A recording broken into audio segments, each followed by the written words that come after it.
Olá, meus queridos alunos, espero que vocês estejam bem. Como vocês já sabem, eu estou gravando uma série de vídeos em que nós vamos estar passando para vocês alguns assuntos de biologia, química e física. Então, nesse momento aí, eu peço que vocês prestem bastante atenção, porque o assunto de hoje vai ser um assunto em que cai pra caramba na prova do aprendiz de marinheiro, na prova do Cefet, enfim, também em vestibulares. Então é muito importante vocês saberem. Hoje nós vamos falar então sobre as substâncias e misturas, tá, gente? Então o que vem a ser uma substância e o que vem a ser uma mistura?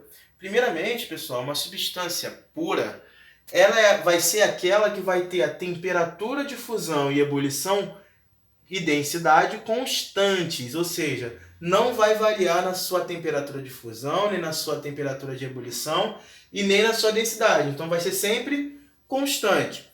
Só que, quando eu falo de uma substância pura, eu posso classificar elas em substância pura simples ou pura composta. O que vai diferenciar essa substância simples da composta? Exatamente isso. A substância pura simples é aquela que vai apresentar apenas uma espécie de átomo na sua composição. Por exemplo, o O2. O O2 é o oxigênio que nós respiramos. Então, você não vê outro elemento químico aqui a não ser o oxigênio. Então, isso caracteriza uma substância a ser simples. Por exemplo, N2. O N2, você não está vendo um outro elemento a não ser o nitrogênio aqui, o P4 também, por exemplo. Você não está vendo um outro elemento aqui a não ser o fósforo, certo? Então, isso caracteriza uma substância a ser simples. Quando eu falo de substância pura composta, eu já falo de dois ou mais átomos reunidos. Por exemplo, H2O, que é a água. A água ela é uma substância pura, beleza. Mas ela é pura composta porque ela tem hidrogênio e oxigênio. Então, átomos diferentes numa mesma composição. CO2, que é o dióxido de carbono. Você tem carbono e oxigênio. HNO3, a mesma coisa. Hidrogênio, nitrogênio e oxigênio. Então, isso faz uma substância ser composta. Por quê? Átomos diferentes na mesma substância. Então, deu para entender o que é a diferença entre substância pura simples e pura composta? Muito fácil, né, pessoal? Então, como eu falei para vocês, a substância pura ela tem o quê? Constante em fusão, constante em ebulição. Vamos dar uma olhadinha aqui no gráfico de curva aqui de aquecimento. Ó, sólido, cheguei no ponto de fusão. Você pode observar aqui que a temperatura de fusão dela permanece o quê? Constante até que ela vá subir e chegar ao estado líquido. Tá vendo? Então, sólido, ponto de fusão constante, cheguei no líquido. Aí quando eu cheguei na ebulição, ela também está constante, ou seja, não variou nem na fusão e nem na ebulição. Então toda vez que tiver constância na fusão e na ebulição, você pode ter certeza de uma coisa, que é uma substância pura. Beleza, pessoal? Agora vamos diferenciar de uma mistura. As misturas que podem ser classificadas em homogênea ou heterogênea. Só que, o que nós falamos aqui? Nós observamos que na substância pura, a temperatura de fusão e ebulição são o quê? Constantes.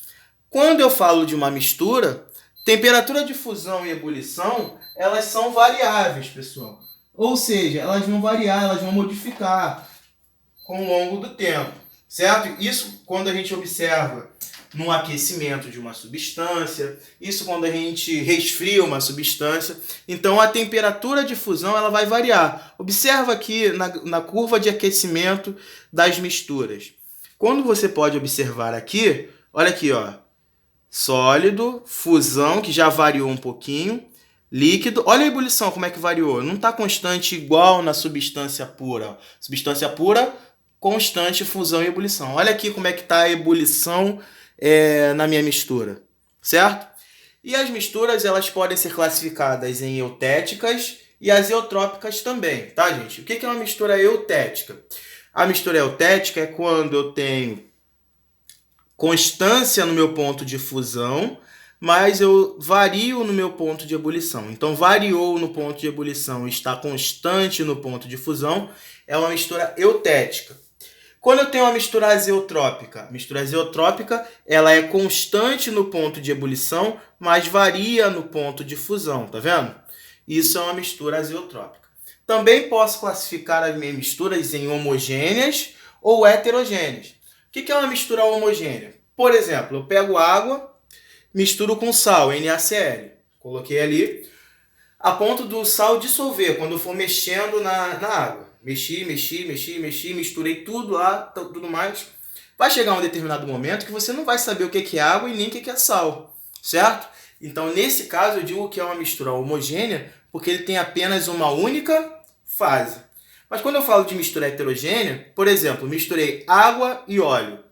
A água e o óleo misturados aqui, por exemplo, o óleo ficou em cima, a água ficou embaixo. Então eu tenho duas fases. Tenho uma mistura de água e óleo, que é uma mistura difásica, ou seja, sei identificar o que é óleo, sei identificar o que é água. Quando eu tenho duas fases, difásica. Se eu pegasse, por exemplo, jogasse areia aqui, iam ter três fases. A água, na verdade, a areia no fundo, a água e o óleo. Três fases, trifásica. Polifásica, quando eu tenho 4 ou mais fases, tá? Só quero ver se vocês entenderam agora. O que eu acabei de explicar. Por exemplo, eu pego água e misturo com açúcar. Mexi. O açúcar em pouca quantidade, obviamente, né, gente? Qual tipo de mistura que vai ser? Homogênea ou heterogênea? Vou dar 2 segundos para vocês pensarem, porque essa é fácil. Exatamente, pessoal. Então, eu tenho uma mistura homogênea quando eu misturo água e açúcar, porque eu não vou saber identificar nem o que é água e nem o que é açúcar, porque o açúcar ele vai ser dissolvido na água. Beleza? Agora, se eu pego água e misturo com areia. 2 segundos para vocês pensarem. Exatamente, pessoal. Água e areia, eu vou saber o que é água e o que é areia, porque a areia não vai ser dissolvida, infelizmente. Então, a areia ficará no fundo, a água vai ficar em cima, então eu vou ter mais de uma fase, vou saber identificar o que é areia e o que é água. Isso é uma mistura heterogênea. É isso aí, pessoal. Eu espero que vocês tenham entendido essa aulinha aí de substâncias e misturas. Aproveito para convidar vocês a ver um próximo vídeo em que eu falarei sobre as separações de mistura.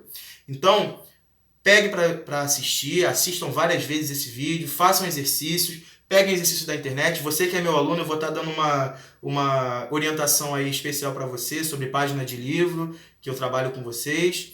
Então, fiquem com Deus aí, até uma próxima, um forte abraço, Deus abençoe a todos.